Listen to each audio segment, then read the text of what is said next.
En la casa, como digo, presiones mayores o iguales a 135 de promedio, de sistólica y mayores o iguales a 85. Ahora, medición correcta de la presión arterial de la consulta. Lo importante es que sea un instrumento que esté calibrado, que esté en buenas condiciones. A veces ocurre que el aparato está en malas condiciones, indudablemente que va a dar malas medidas erradas. El paciente debe estar sentado y quieto en una silla durante al menos 5 minutos, con los pies en el suelo y el brazo a la altura del corazón.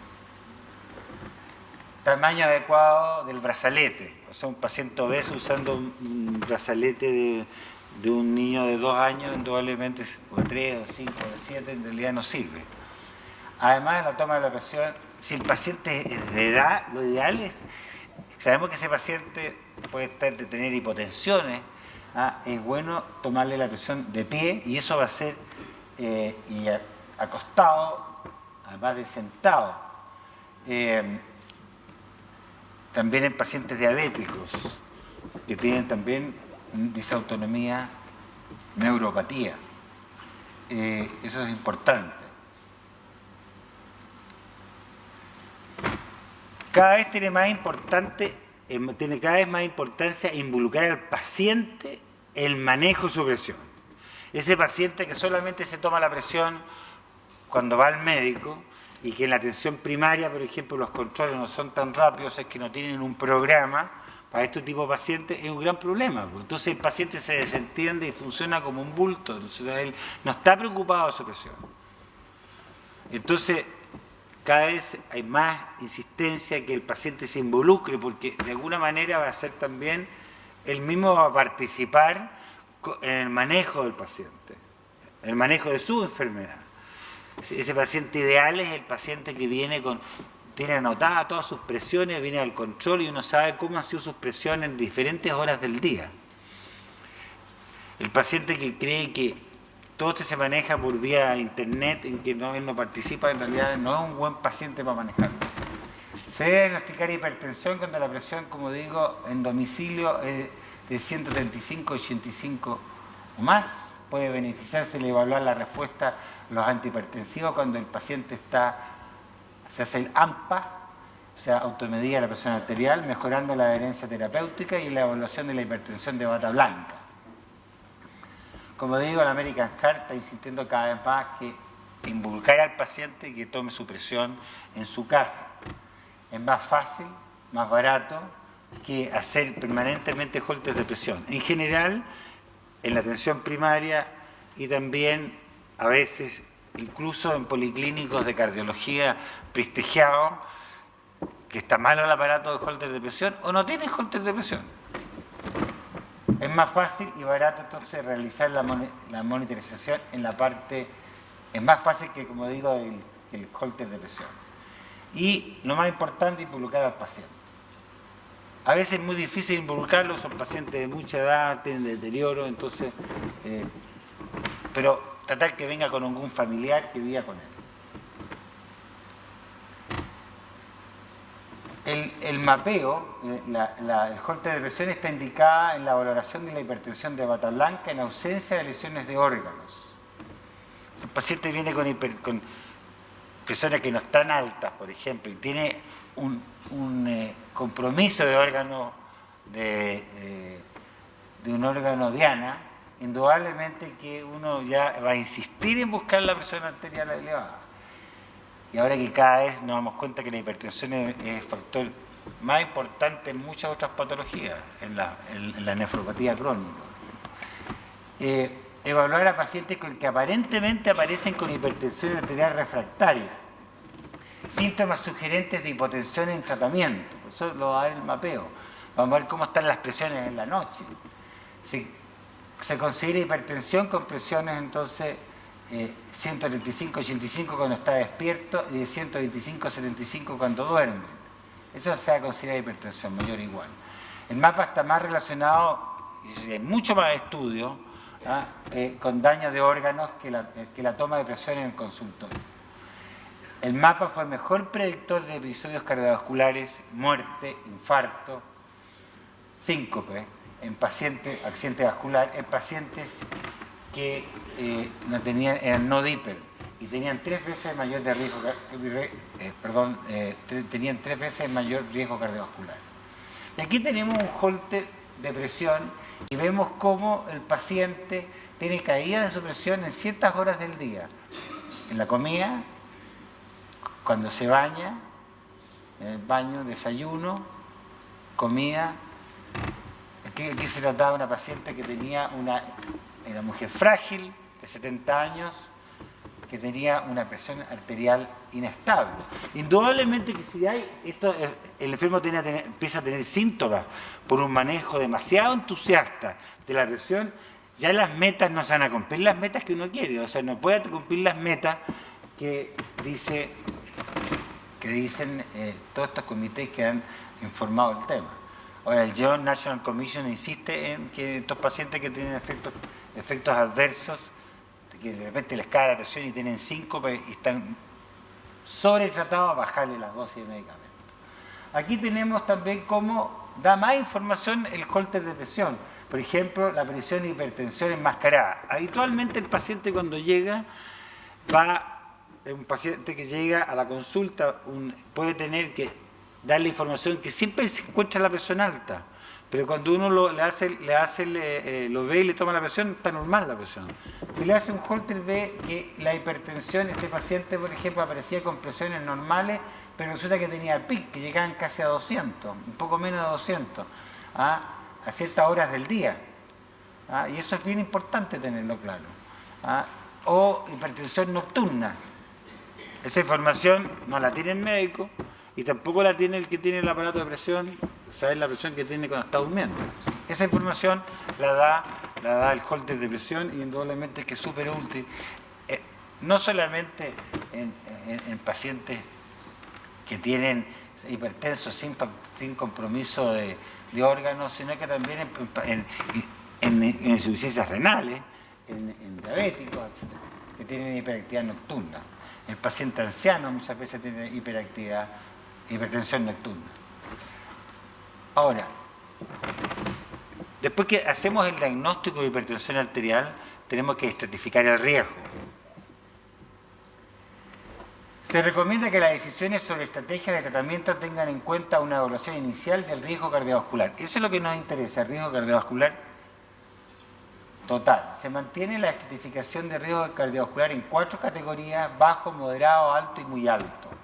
El riesgo cardiovascular tiene en cuenta cifras de presión arterial sistólica, diastólica, factores de riesgo, lesiones de órganos diana, aunque sea asintomática, diabetes, enfermedad renal crónica, enfermedad cardiovascular ya establecida. Esos son factores agregados al paciente que ustedes ven en hipertensión, con sospecha de hipertensión. Y aquí entonces los europeos en la estratificación han agregado los muy altos. Si un paciente llega y tiene presiones arteriales de prehipertensión, bueno, esos pacientes, se sabe que esos pacientes, algunos tipos, y pacientes con insuficiencia renal o pacientes diabéticos, uno podría ser un poco más proactivo en rechazar la aparición de la hipertensión ya clínica, o sea, diagnosticada. Si aparecen factores de riesgo, 1 o 2 factores de riesgo, por ejemplo, en la primera etapa, si aparecen sin otros factores, tenemos riesgo bajo. Si tienen presiones más altas, riesgo moderado. Y si aparecen presiones mucho más altas, mayores o iguales a 180, los europeos hablan riesgo alto.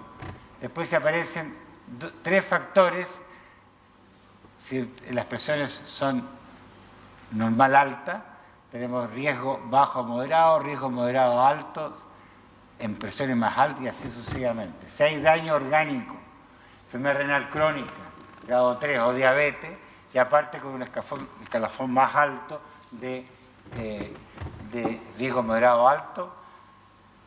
Si las presiones son más altas, riesgo alto o muy alto.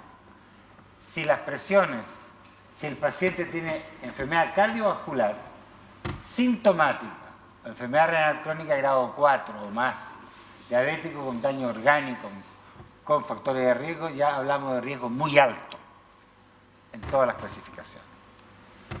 Ahora, factores que influencian el pronóstico en hipertensión para la valoración del riesgo cardiovascular. Factores de riesgo cardiovascular. Primero, el valor de las presiones sistólicas y diastólicas, que sabemos que es distinto tener presiones normales que tener presiones, una hipertensión latente, o prehipertensión, o hipertensión grado 1, o hipertensión grado 2. Aumento de la presión de pulso. Ya dijimos el aumento de la presión de pulso, era importante, esa información lo da el holter de presión. Sabemos que pacientes que tienen aumento de la presión de pulso, los ancianos tienen mayor mortalidad, morimortalidad. La edad. Sabemos que edad media de la vida entre los 55, mayores igual a 55 años en hombres y mayores igual a 65 años. Tabaquismo, dislipidemia, intolerancia a la glucosa, prueba de tolerancia a la glucosa normal, antecedentes familiares cardiovasculares. Es importante antecedentes familiares cardiovasculares, de muerte prematura,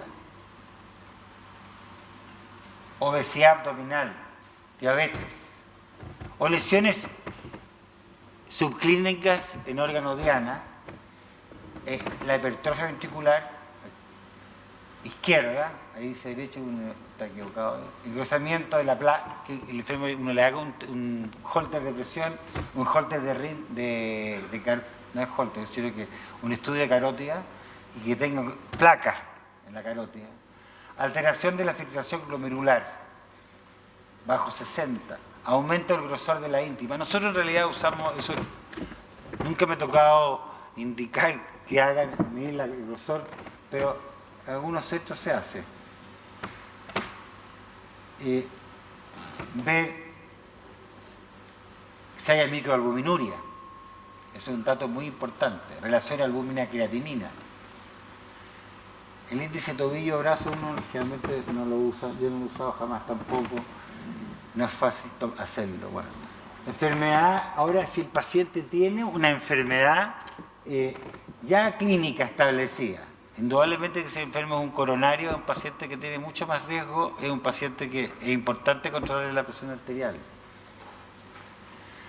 Que tenga una enfermedad cerebrovascular, que haya tenido accidente cardiovascular isquémico, hemorragia, TIA, nefropatía diabética o insuficiencia renal, sintomática, arteriopatías periféricas, que sean pacientes que tengan retinopatía evolucionada, hemorragia, exudado, papiledema. Importante hacerle fondo de ojo, uno lo hace poco, pero es importante.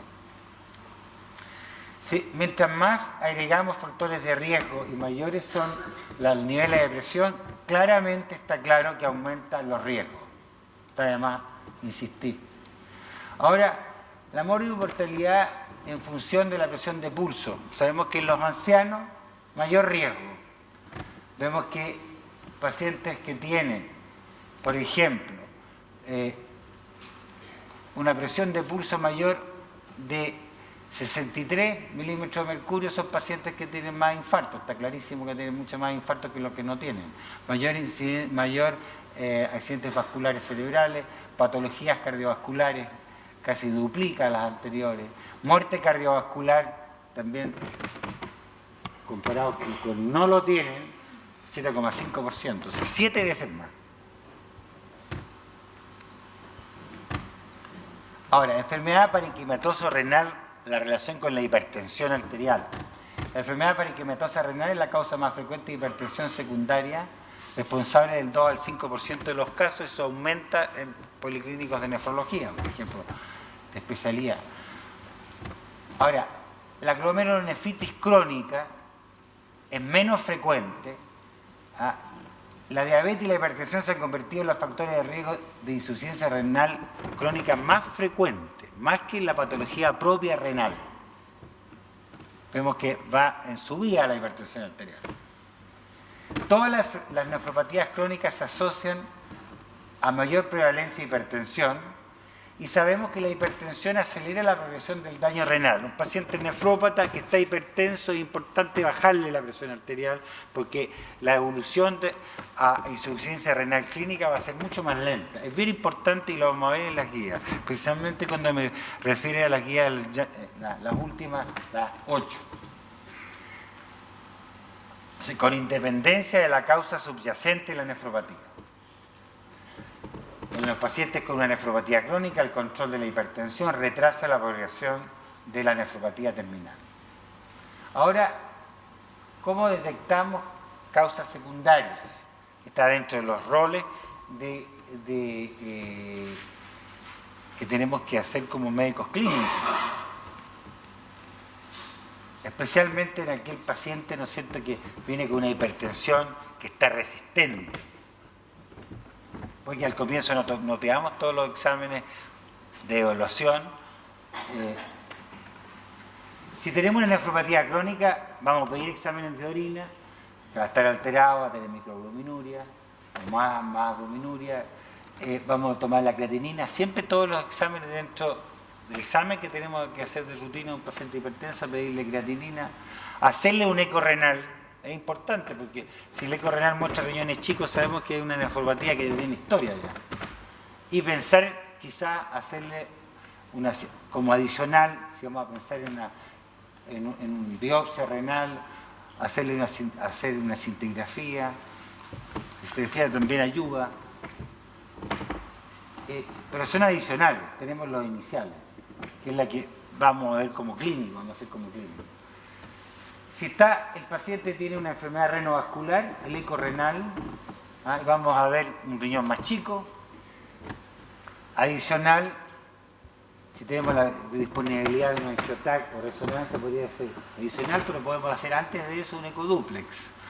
Si tenemos un centro donde el radiólogo tiene alta experiencia y hace eco, para medir la resistencia que hay a nivel renal, pero es importante que si el paciente es obeso, es poco el rendimiento que le vamos a sacar porque no va a ser fácil ver las imágenes. Ahora acá está entrando fuerte la resonancia. Y por último podemos llegar a la angiografía.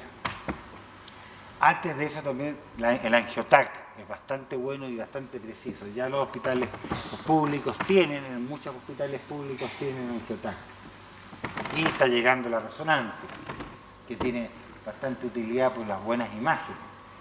Si el paciente, uno lo examina, eso es bien importante, uno examina a un enfermo, yo no sé cuántos de ustedes les toman los pulsos femorales, es bien importante, es difícil si el paciente es uno obeso mórbido tomarle los pulsos femorales, pero es bien importante y no es raro de repente de que uno no le toma y el paciente por A, B o C llega y ha tocado, no es rarísimo. El paciente llegó a hemodinamia, a mí me tocó en el Hospital San Juan de Dios, que llegó a hemodinamia y el residente, que no era tan residente, ya estaba bastante establecido, estuvo como 100 horas tratando de pincharle las femorales, varias horas, y resultó que el paciente venía a estudiarse por si tenía algo en las coronarias, porque tenía molestias al pecho, y se decidió hacer la coronariografía, pero no le podían pinchar las femorales. Y resulta que terminó que el paciente tenía una coartación de la aorta. Y esa era la causa de la hipertensión. Entonces, importante tomar la presión arterial en las piernas, graficarlo. Y al ocultarlo, realmente los enfermos tienen soplos a nivel de las colaterales que se han desarrollado. El ecocardiograma ayuda. Se puede ayudar también con otros exámenes, la ortografía, la resonancia magnética. El hiperaldosteronismo primario, la medición de renina y aldosterona, carga de sal, muestreo de la vena suprarrenal, síndrome de Cushing, presión de supresión con dexametasona, la medición de cortisol urinario. Generalmente uno manda a estos pacientes a endocrinos donde le hacen todos estos exámenes. Este paciente, el paciente que está hipertenso y que está de difícil manejo, uno los manda a nefrología. Tenemos, pues ya lo podemos sospechar en un Cushing, ¿no es cierto?, que el paciente tiene una obesidad y tiene características de Cushing, ya los ha visto uno, y sabemos vamos a ver la incidencia que tiene la hipertensión en el Cushing. El feocolmocitoma es mucho más raro. La verdad es que encontrar feocolmocitoma yo lo he escuchado siempre en forma anecdótica, nunca me tocó conocer a algún paciente, pero uno los pide.